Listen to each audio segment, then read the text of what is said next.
and has over 30-year career flying over 3,200 hours in several different kinds of jets, including the MiG-21.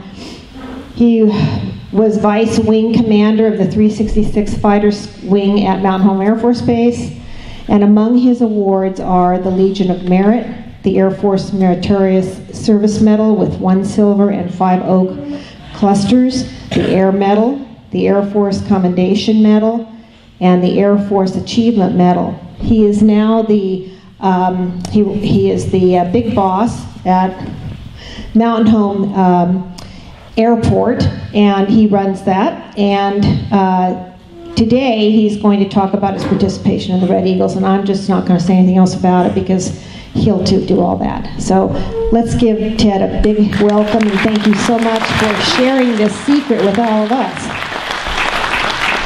Thank you, Sue. I hope you'll forgive me for using Colonel Gail Peck's presentation as the basis for my talk today. Mine, unfortunately, despite having a graduate degree in computer information systems, couldn't make the technology work. So, unfortunately, my briefing slides aren't there, but we'll use these.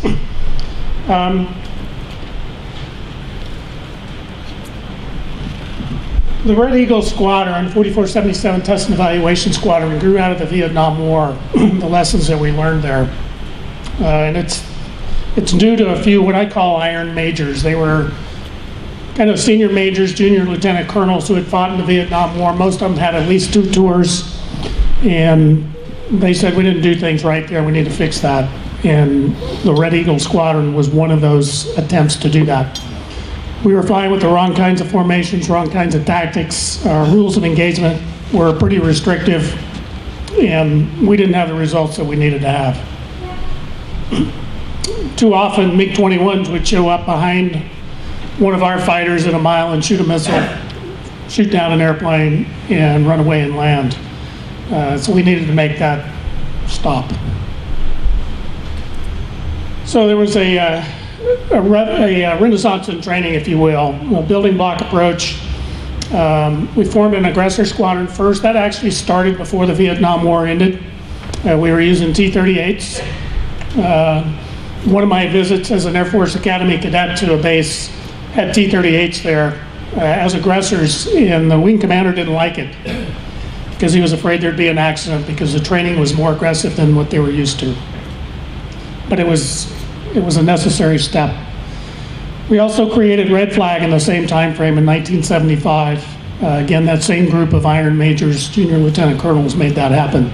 Today, that exercise is still ongoing and largely responsible for our success in air warfare now. So we did come up with some new ideas about how to shoot and who was going to shoot. As we said, we had our hands on some Russian or Soviet-built airplanes, MiG-21 and MiG-17. But these airplanes were used for testing. They weren't flown as training aids. So the test pilots would fly them, write a report. Our operational pilots would read the report and try to figure out what they said and then how to beat the airplanes. So we formed this squadron of MiGs to help us train against the real airplanes flown by American pilots. So the testing versus training was always a problem. We didn't have very many of these assets, so you risk them if you're running them in training. So we didn't necessarily want to do that. Proposal to General Vandenberg was well received, actually. And they gave the go-ahead order to go ahead and get started on it. The program name is Constant Peg. You had to have a classified or an unclassified name for all classified programs. In fact, the hard thing to understand was Constant Peg was classified as well. Even though it was code word for a classified program, you still couldn't say Constant Peg.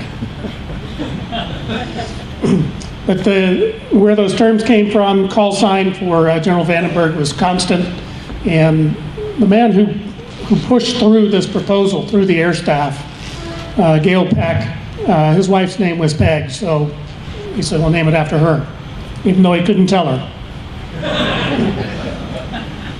So what we're doing, Americans flying Soviet-built MiG fighters to train U.S. pilots. This was going on in the mid to late 1970s. Same time, a program called Have Blue, which eventually turned into the F-117 program. It also had a code word. It wasn't a constant type of program, but it was also highly classified. The programs weren't really related except for the fact that both needed an airfield to fly from, which was not open to the public view. So this group of officers went around looking for those kinds of airfields and found them, and found one in the Nevada desert.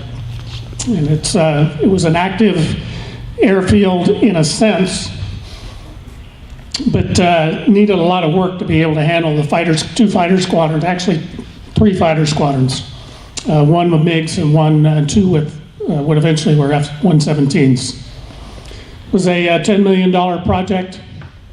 It was a sole source contract to build it. The selection was the Tonopah Test Range Airfield. You can see pretty sparse there in the desert in Nevada. It's about 20 miles to the southeast of Tonopah, Nevada, for those of you who have been through that lovely metropolis. And it was a single road into the airfield. This is a picture of the runway looking towards the north. So Tonopah would sit, the town of Tonopah sits right up in here, about 20 miles away. Not much going on there. Oh, by the way, to the east about 8 miles, probably not even 8 miles, 5 miles, was a target for nuclear weapons that was actually used. So another wonderful reason to have it. The men that came to this squadron, first of all, you have to have maintainers. Without maintainers, you have no Air Force. You have no airplanes. So I handpicked some very special maintainers, and they call themselves Red Eagles. Don't know really where that name came from. That's just what they started calling themselves. One of the early Navy MiG-21 pilots designed the patch. Initially, the squadron was a flight. It's the reference to the TEF there. And then gradually, as the airplanes came on board, became a squadron. This is the original compound after the $10 million construction project. Had 3 hangars, and within those hangars were some operations space. There was also a dining facility, and work began on building what we called a man camp. It was housing for the eventually the 117 group and the Red Eagle maintenance folks. Started with 2 MiG-17s and a handful of MiG-21s. We couldn't talk about this program until 2007. We still can't talk about where the airplanes came from. So I'd have to shoot you if I told you. MiG-17, we had 2. You'd think a Korean War era fighter would not be that useful as a training aid in the late 1970s, early 1980s. But it was, because there were still a number of them being flown by our enemies. This airplane proved to be a little problematic, so it didn't last long in the squadron, just about 4 years. Long enough for me to get one sortie against it flying an F-5E. Pretty remarkable airplane for its technology. MiG-21 we had a bunch of. Again, can't talk about where they come from. Much different kind of airplane than the MiG-17, obviously the supersonic. Very maneuverable, and I'll talk much more in detail about that here in just a few minutes. We also flew the MiG-23. This happens to be what we call an export version of the MiG-23. The radar in it was not quite as capable as the ones that the Soviet Union kept for themselves. This airplane was a very challenging airplane to fly. It was with the F-111 and the F-14, one of the few swing wing fighters. It was a manual swing. In other words, the pilot directed for the wings to move. Basically 3 settings. It was full forward to landing, about a 23-degree wing sweep, 45-degree wing sweep for maneuvering, and then to go fast was a 72-degree wing sweep. As far as I know, of all the American pilots that flew this airplane, all but one of them spun the airplane. None of them liked it. They all came back white as ghosts, except for the guy who never spun it. He never got slow enough except to land. So we did have one aircraft lost because of a spin. And I'll talk about that in a little bit. The size comparison of the MiG-21 to the F-16, you can see F-16 is a pretty small fighter and the MiG-21 is smaller. But they look a lot alike, particularly when you're 4 or 5 miles away and all you're looking at is a dot. The wingtip rails on the F-16 were very helpful in determining whether that was a friendly or an enemy airplane. There's a MiG-23 with some A-10s. The green colored A-10s were painted that way because they expected to use them to shoot tanks in the desert and the Fulda Gap in Germany. So they were painted green to work with the trees there. We don't fly them that way anymore. They're all gray. And looking at the F-15 with the MiG-23. Again, MiG-23 appears to be a much larger airplane, but compared to F-15s, it's not. The F-15 was designed in the late 1960s, started flying early 1970s, and its job was to beat MiG-21s. It was designed to beat them in air combat maneuvering, as well as carry beyond visual range type of ordnance and shoot them before they ever saw them. This shows an airplane getting ready to land, a MiG-23 getting ready to land at the Tonopah test range. You can see the wings swept forward to 23 degrees to land. The ventral fin and the tail here, as soon as the landing gear comes down, that's going to fold up so that it doesn't scrape the ground. But without that ventral fin, the MiG-23 was unflyable. Our squadron also had 5 T-38s. Each one of our MiG pilots were dual qualified, which was pretty unusual for non-test pilots in the Air Force. We would fly MiGs probably 7 or 8 times a week, and then 2 or 3 times a week we might fly the T-38 as well. We use those T-38s for a number of roles. As a MiG-21 instructor pilot, I chased an upgrading pilot using the T-38. So he was flying a MiG and I'm flying a T-38. We didn't have any 2-seat MiGs. So your first sortie in the MiG-21, you're by yourself. So we used T-38s to chase and provide some guidance. It maneuvered fairly well relative to the MiG-21, not quite as good at acceleration. And we also used them for our own instrument training. We didn't fly the MiGs in any type of weather. If the clouds came over, we were done for the day, or at least till the clouds went away. So we needed to stay proficient in flying on instruments because we weren't always going to fly MiGs in our career. So we would fly T-38s to maintain our instrument currency. We also used them as adversaries for red flag missions. They're very handy because we were taking off in the middle of the range complex, the middle of the war, if you will, pop up unannounced, and create some havoc on the blue forces.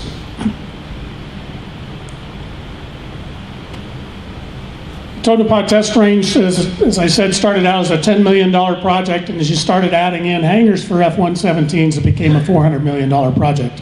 What government project doesn't grow? These hangars right here are the F-117 hangars.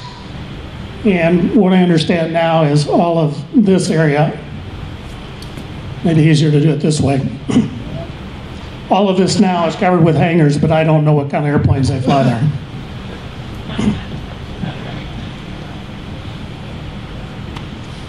F-117.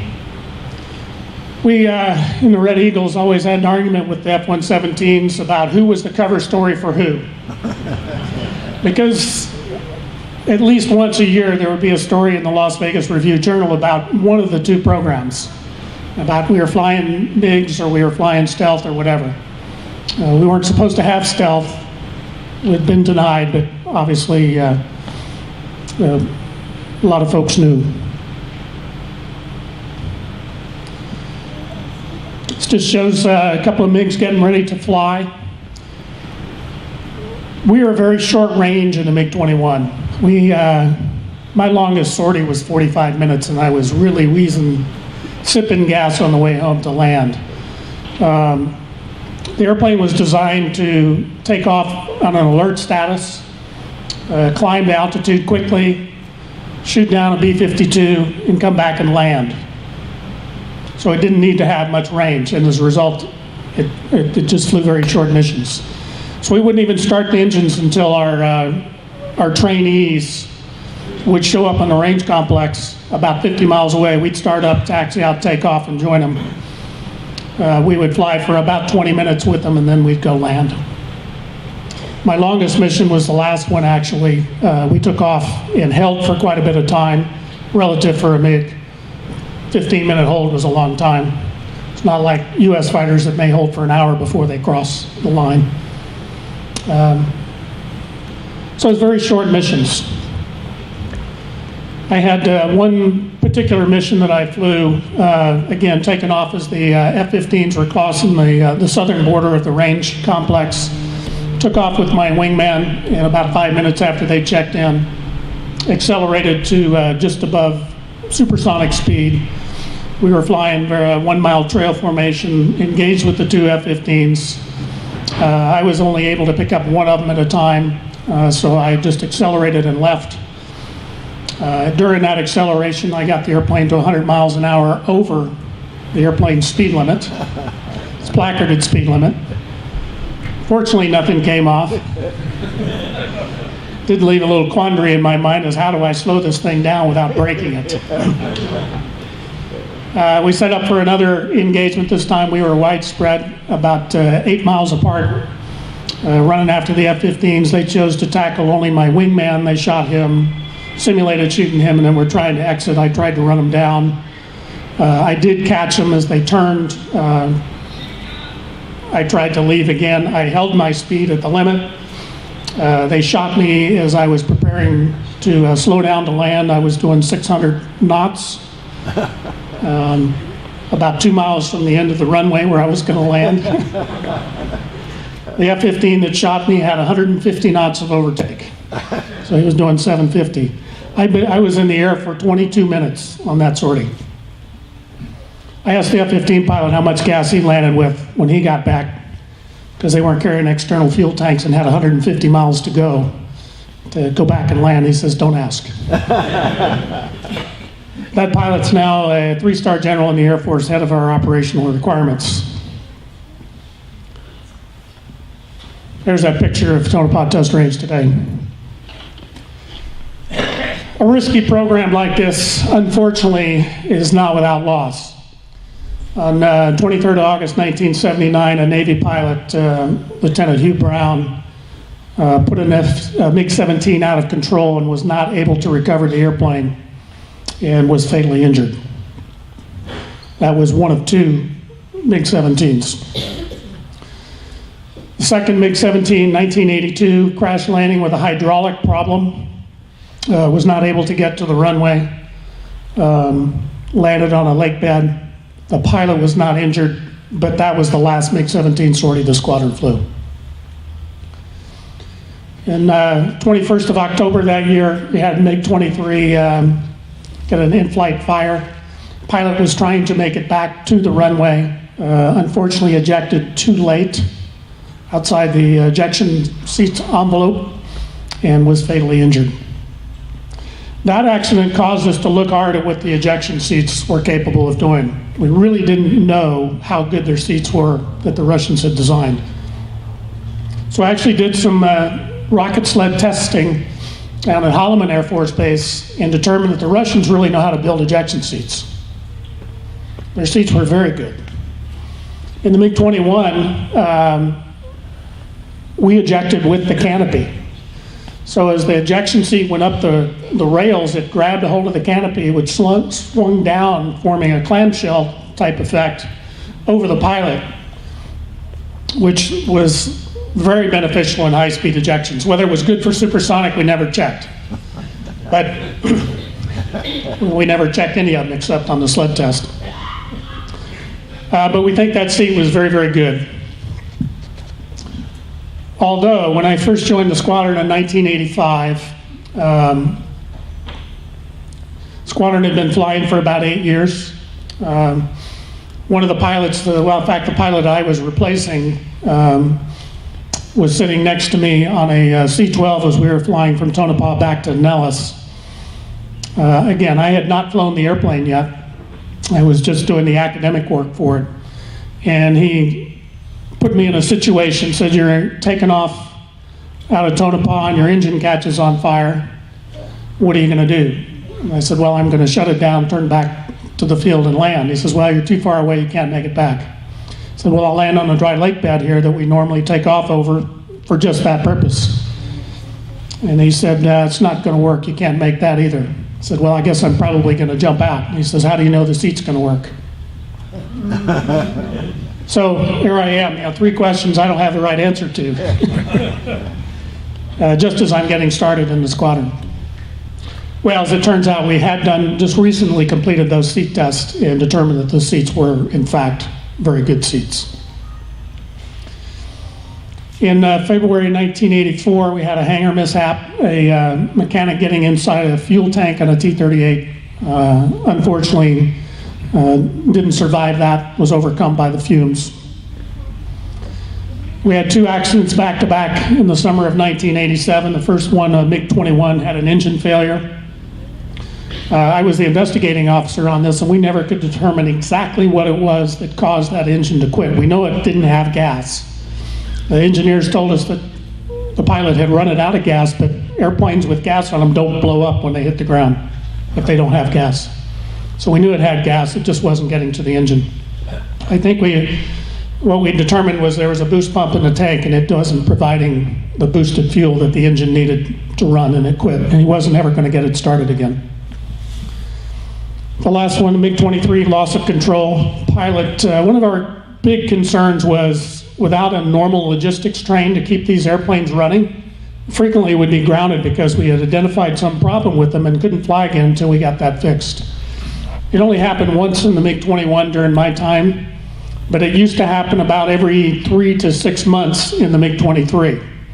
Much more difficult to get parts for the MiG-23 than it was the MiG-21. You got to remember, though, that the people that make this airplane don't particularly want us to fly them, so they're not very helpful. Well, in this particular case, this was the pilot's first sortie back off of about a 3-month grounding. And what we flew then was it's supposed to be a gentle, what we call performance profile to help us get back up to speed flying the airplane. Unfortunately, the pilot got a little bit aggressive flying with the T-38, tried to make it do what an F-15 would do, which is what this pilot also flew.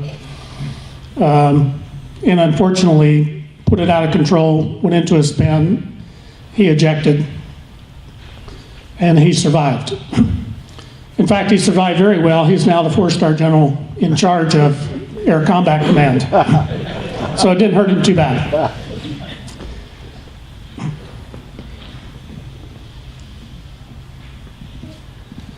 So a list of sorties here and the numbers of aircraft. You look at 1985, we had 27 MiG-21s and 23s. Those were not all flyable because some of them were used for parts. We flew 15,500 sorties and offered training to about almost 6,000 Air Force, Navy, and Marine fighter air crews. So pretty good record with airplanes that we don't have a good parts supply chain for. So what did we learn from the program? In World War I and II, the air-to-air kill ratio ranged from 1.74 to 4.1. Korean War with the F-86s, it was 6-1. We took a step back in the Vietnam War, about 1.85 to 1.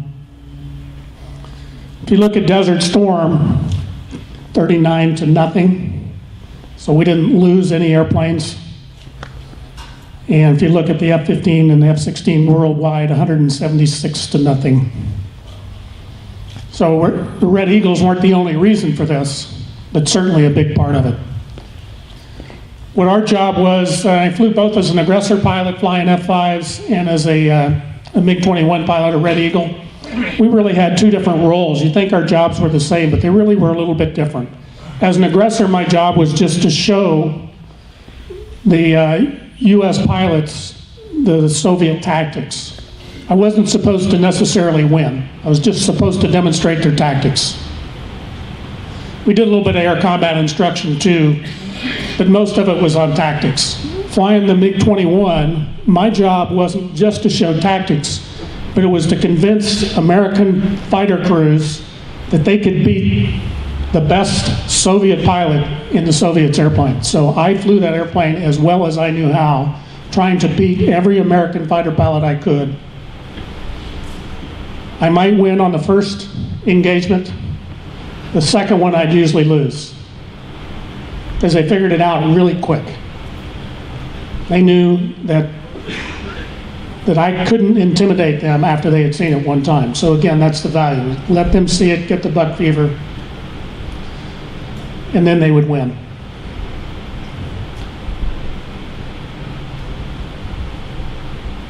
And different look at the airfields. A couple of books out. Let me talk about those real briefly. In 2007, a fellow named Steve Davies, he was a Brit, so imagine my concern when I'm called and told I can talk to this guy, he's a Brit, about a highly classified program that I was told I had to take to my grave. Anyway, he wrote the first book. Sadly, when he wrote that book, he couldn't get any of the maintenance people to talk because they refused to believe that they didn't have to take that information to their graves. They've since learned that, yeah, we can talk about it now, so he's got another edition out. The other book is called America's Secret MiG Squadron. It's written by the first squadron commander, Gale Peck, the guy that put together this presentation. Steve is a professional writer, Gale is a fighter pilot, and they have a different way of approaching the story, so they're good reads if you're interested in showing how people who care will learn lessons and make things better for the future. Let me talk some more about flying the MiG-21. What did I think about flying that? It flew very similar to the F-5E, except that our landing speed was much higher. We flew at 170 knot final. That's pretty close to 190 miles an hour on final approach. We were flying it at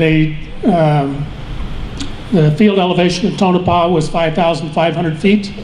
The temperature in the summertime would be 95 degrees, so those of you who are pilots and understand density altitude can do the numbers. It took a lot of runway to take off and a lot of runway to land.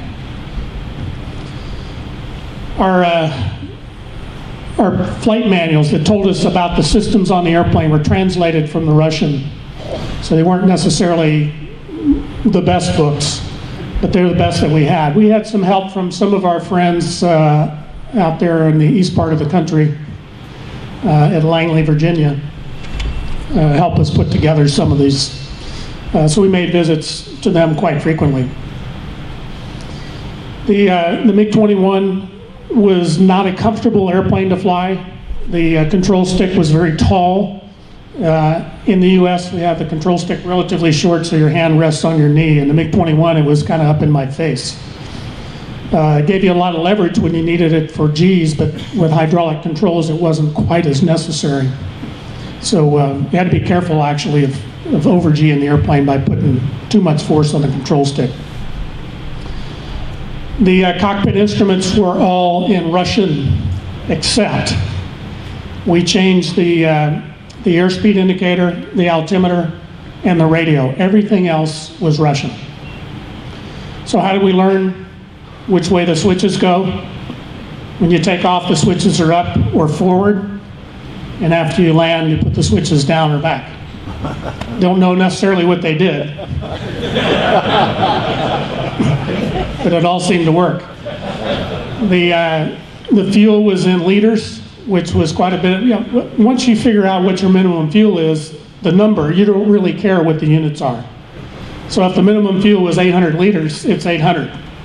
It doesn't matter whether that's gallons, pounds, or liters. So that wasn't an issue. Obviously, flying with U.S. airplanes, we had to be on the same altitude.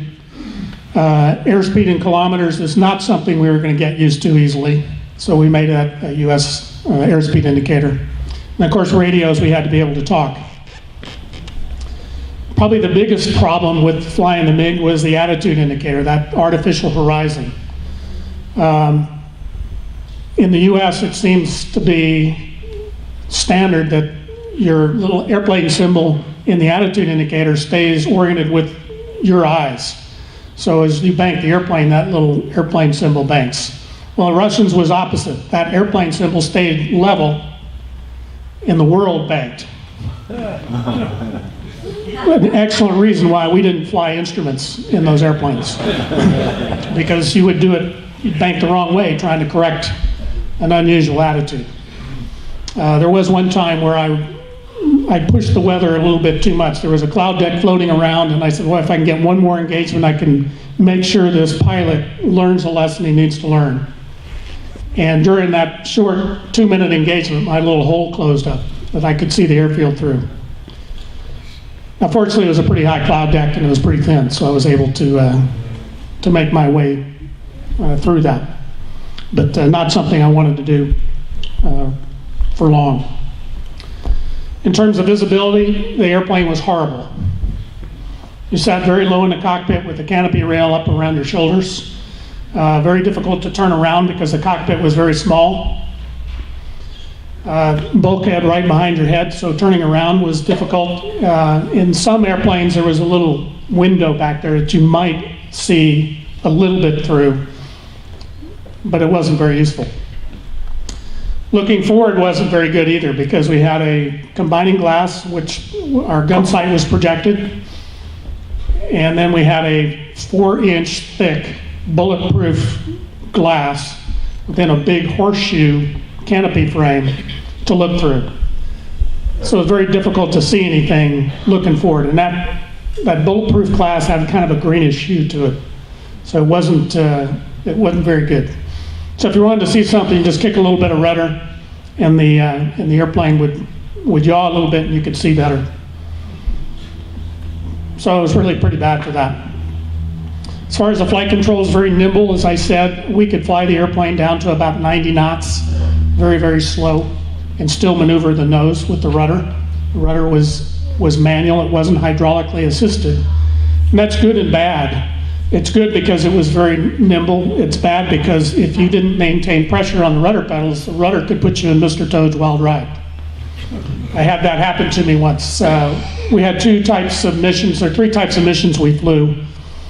The most predominant is what we call a performance profile. We would just do drag races, turn performance comparisons, roll rate comparisons, and those kinds of things with Air Force, Navy, and Marine Corps airplanes.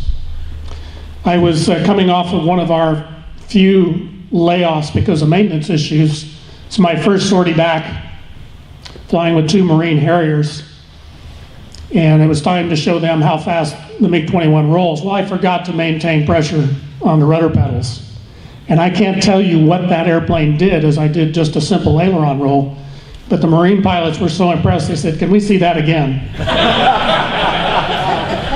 And I said, "No way."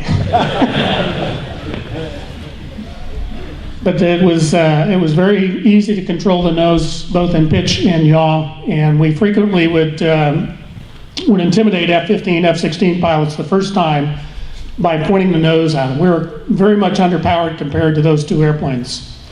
But we would put them in what we called a tree, a slow speed fight. They would be high above us, or maybe 2,000 feet above us. We couldn't quite get the nose up to them, they would think. So I was able to pull the nose up, point at them. They think I was able to shoot them, even though the range, they're actually climbing away from me, but they don't perceive that. So they would turn back down into me, and I would say, "Thank you very much, I wasn't going to get there." But that was the point we were trying to make to them. The next engagement, put them back in the tree, and they wouldn't be intimidated by that. I would eventually have to fall. They'd climb where they had enough turning room, and they would just kick my butt. And that's what we were trying to get them to learn, and obviously with the numbers that we saw here earlier, they did learn that very well. Our squadron had mostly Air Force pilots. Our qualifications to get in there was Aggressors background or fighter weapons school background. The Navy and Marine Corps each had pilots. The Marine Corps only one. The Navy had about half a dozen.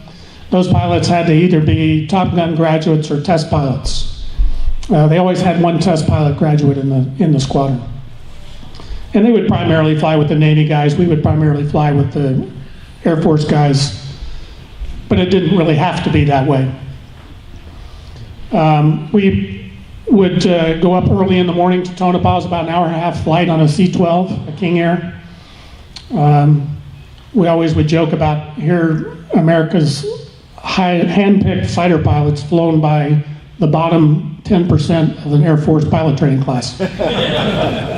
They were professional pilots and they did well. We just, of course, fighter pilots made rude jokes.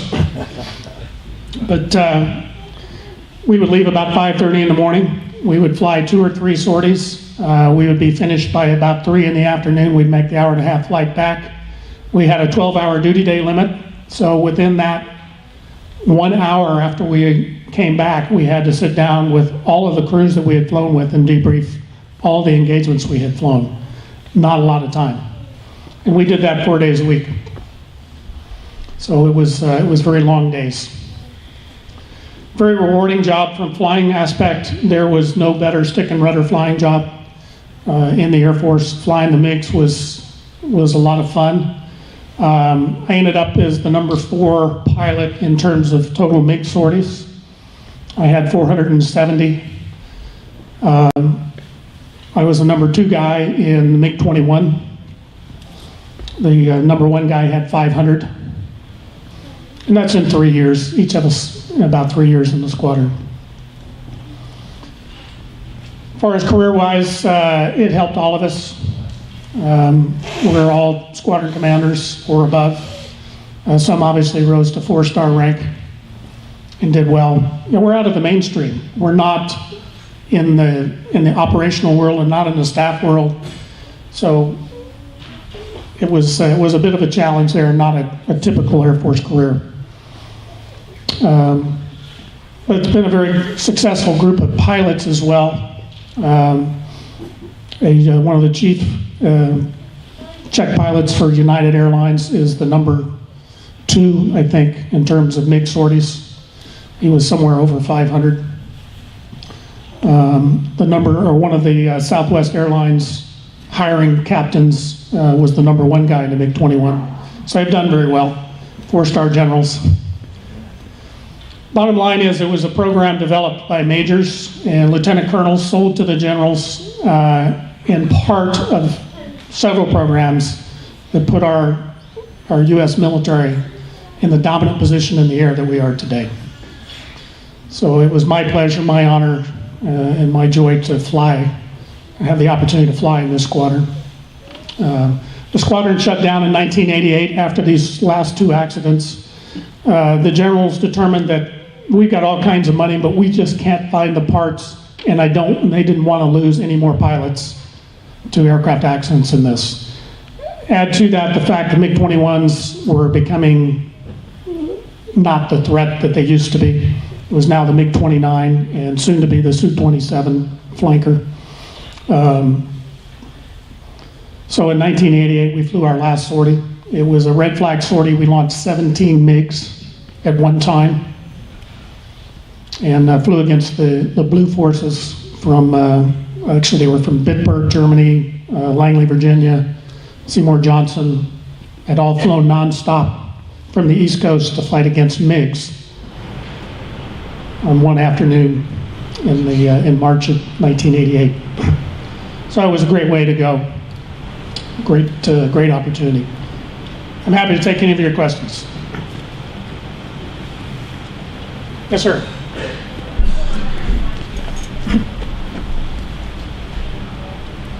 I can repeat the question. I'll come around with the mic question. Why do you suppose, in your opinion, sir, that the MiG was perceived as so good if we had the technology that we did and they did it back then? That's an excellent question. As a young lieutenant in 1977 in Okinawa, we had one of the constant Peg pilots come talk to us about the MiG-23. First briefing we'd ever got about the MiG-23. We were worried about it. We had no idea what it did. That particular major went on to get 3 stars. His son's now the wing commander at Mountain Home, by the way. Anyway, we were afraid of that I wouldn't say afraid of the airplane. We were concerned about it. And he said, you got to hope you get to tangle with one of these MiG-23s. Because if you do, you're going to be aces. It was not a good performing airplane. I didn't talk much about the MiG-23 because I didn't fly it. It's just we didn't have the intelligence at the time to know what kind of airplane that was. But once we got our hands on it, we don't have to worry about this one. Well, you do, because if it sneaks up on you, you don't know it's there, you got the wrong rules, it can kill you. Same thing the MiG-21 did in Vietnam. The F-4 was a better airplane, but it wasn't flown the way it needed to be flown. One of my good buddies from my academy days and pilot training and aggressor days was a MiG-23 pilot, same time I was a 21 pilot. We had a 2-star general from Langley come to visit and asked him, how do you like flying the MiG-23? And he said, well, let me put it this way, General. If I was a Soviet pilot and had to fly this airplane, I would be now flying for Aeroflot, the Soviet airline. That's how bad the airplane was. But we didn't know in 1977. Shortly after 1977, we did. And that briefing got around and we were all praying we could be aces. Next question.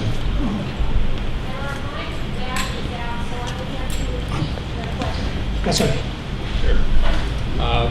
This is outside your direct experience, but I wondered what changes in tactics took place in Vietnam to try to better that kill ratio. The question was what tactics were used in Vietnam to try to improve the ratio, kill ratio. And we did learn in Vietnam. In 1972, there were significant changes, and had the war continued, that rate would have changed drastically because there was a change in tactics. We used to have, and this briefing actually has it, and I didn't bring it up. We flew in the same tactics we used in the Korean War to start the Vietnam War. It was called a fluid 4 formation, and only the flight leader could shoot. The rest of the people were there to tell him that they're either out of gas, the lead's on fire, or they could talk, they could say Mayday if they were jumping out for some reason. We changed that to what we called a fluid 2. You would have 2 shooters and a wingman, so that improved things. And then gradually as the war ended, we went to anybody could be a shooter. We had what we called engaged and free fighter tactics. So the wingman was no longer just there to absorb, he was there to actually shoot. And even today, frequently a flight leader will designate his wingman to do the shooting, because anytime if you think about this, when you're aiming a rifle, where's your concentration? It's all on the target. So you're not thinking about anything else.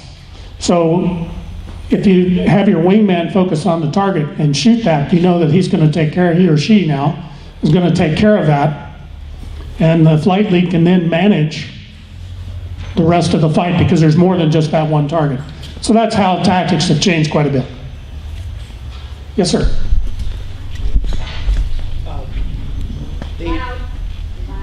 The F-104 has a similar landing characteristic, I would guess. Was that used at all in helping? And did you fly that that MiG-21 in there? I did not fly that MiG-21. That's a Czechoslovakian-built airplane. Question was what about the F-104's landing characteristics, and would that help? The F-104's high speed was due to its very small wing. We didn't have anybody that I'm aware of that flew 104s and MiG-21s. Interestingly, those 2 airplanes were designed to do the same thing. They were designed as interceptors. Short range, take off, climb to altitude, accelerate, shoot down a bomber, come back and land. The MiG-21 and F-104 did tangle in air-to-air combat between India and Pakistan. The MiG-21 had a much higher kill ratio than the F-104, so was actually more successful. Okay.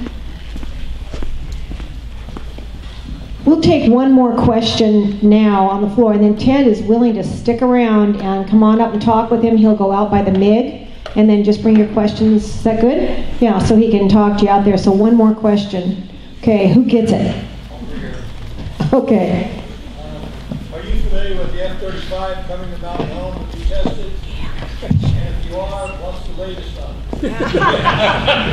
I am probably, the question is, am I familiar with the F-35 coming to Mountain Home, and what's the latest with it? I am familiar. As far as the latest, I'm not the greatest source. Because of my work in the Constant Peg program, when it came time for me to finally get my butt kicked out of a cockpit and go to the staff, I worked in an advanced programs technology requirements office, and one of the projects I worked on there became the F-35. So I know a lot about why it's single engine, why it's single seat.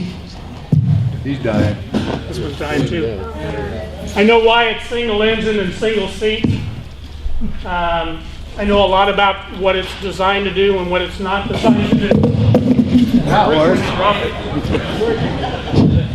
I guess now it'll work. The F-35 is a single-seat airplane for money and capability.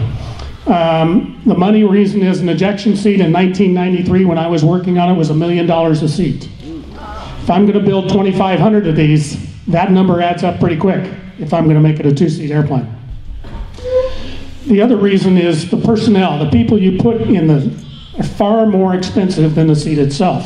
If you think about a weapon system operator in that airplane spends a 20-year career and retires and lives 30 more years, and multiply that times 2,500, that gets to be a lot more expensive than the seat that he or she was sitting on. Plus the computer capability now is so much better. And you don't have to worry so much about that human-to-human interaction that we still haven't quite perfected yet. Single engine, again, is money. In 1993, an engine was $5 million. Again, multiply that by 2,500 airplanes. Because remember, there was only going to be one more airplane for the Navy, Air Force, Marine Corps. You're not going to have 3 separate airplanes, even though the services wanted them. So we're going to get one airplane. So $5 million an engine is very expensive. Well, the Navy wanted 2 engines because they wanted the reliability off the carrier decks. And it's understandable. If you're going to launch an airplane out over the water, you want it to be able to fly if it loses an engine. But if you have 2 engines, if you lose an engine on takeoff, you have to design a wing so that the airplane can climb on one engine. So that changes the wing design, and that's probably $5 million a wing, an airplane as well. What we did was compare the F-16 engine-related crash rate versus the F-18 engine-related crash rate up to that point in 1993, and the rate difference was 0.007 per 100,000 hours. Statistically irrelevant. So the reliability is not the factor. So hence we have a single seat, single engine F-35. It's supposed to have better range than an F-16, which it does. It's not supposed to be able to fight air-to-air as well as an F-16 because an F-16 was designed to do that. The F-35 is not. However, it'll hold its own. You'll hear some things in the press that say it won't.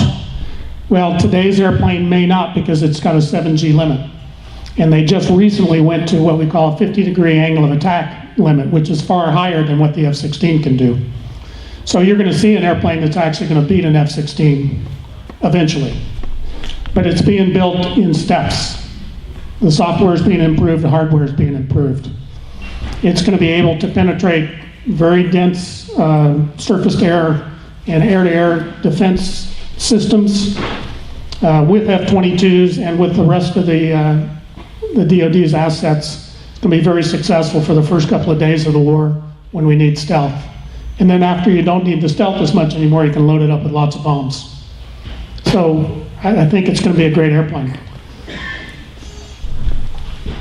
I do need to, one shout out to Mark here. I wouldn't have the opportunity to do this if it wasn't for him. He was a maintenance officer in my F-15 squadron in Langley, and the squadron commander for the Red Eagles came to interview him for a job. And I asked, he was a former ops officer of mine, so I asked him if he needed any pilots, and he said yes. Could he stand up?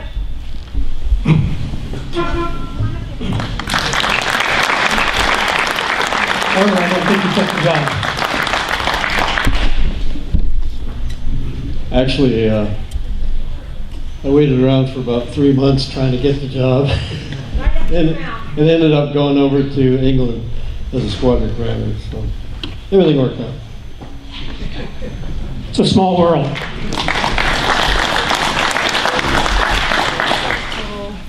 Well, we're going to keep going on. Maybe Mark would join you down there too if you have a few minutes. That'd be great to talk further with these guys. How many of you would like for me to have someone from Mountain Home come out, perhaps the same commander of the 366, and talk about the 35? You want to do that? Because I know they'd be happy to come out and talk to you about it. Okay, we'll do that. Ted will help me get somebody lined up. I want to give you this as a gift. I know you volunteer all the time here. But we so appreciate your taking this time to come here and do this. So, wasn't he incredible? Thank you for your service to our country. Truly.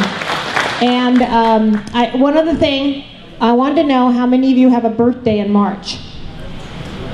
Raise your hands. Well, we wish you a happy birthday this month. It's also our Heather's 38th birthday today. Raise your hand, Heather. Yes, today. Now she's embarrassed. She's going to be mad at me.